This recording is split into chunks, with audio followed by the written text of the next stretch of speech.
چنگیز خان 15 ستمبر 1162 کو منگولیا میں پیدا ہوا۔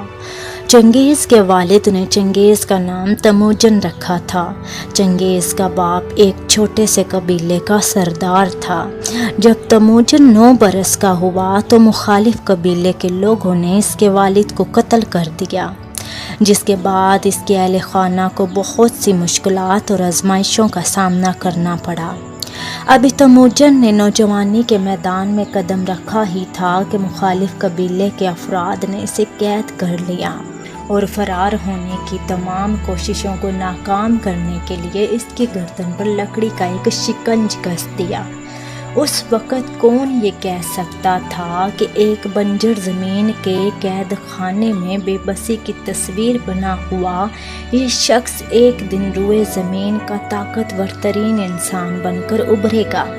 تموجن کسی طرح اپنی جان بچاتا ہوا قید خانے سے فرار ہونے میں کامیاب ہو گیا اور وہ ایک بادشاہ کے پاس جا پہنچا، جس نے اسے بڑی ہی نرم دلی اور پیار سے پالا۔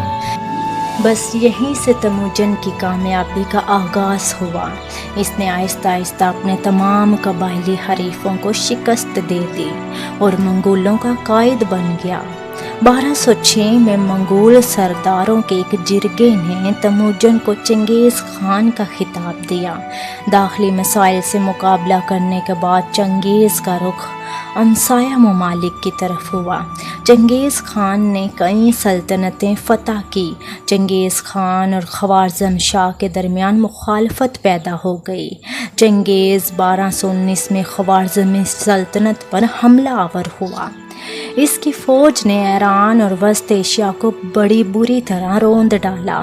خوارزمی سلطنت کو مکمل طور پر تباہ و برباد کر دیا گیا۔ چنگیز نے ایک لشکر روس پر حملہ کرنے کے لیے بھیجا، جبکہ خود افغانستان، شمالی ہندوستان پر حملہ آور ہوا۔ چنگیز 1927 میں فوت ہوا۔ اس کی موت کے وقت اس کا جھنڈا چین، وسط ایشیا، مشرق وسطیٰ اور یورپ کے بہت سے حصوں پر لہرا رہا تھا۔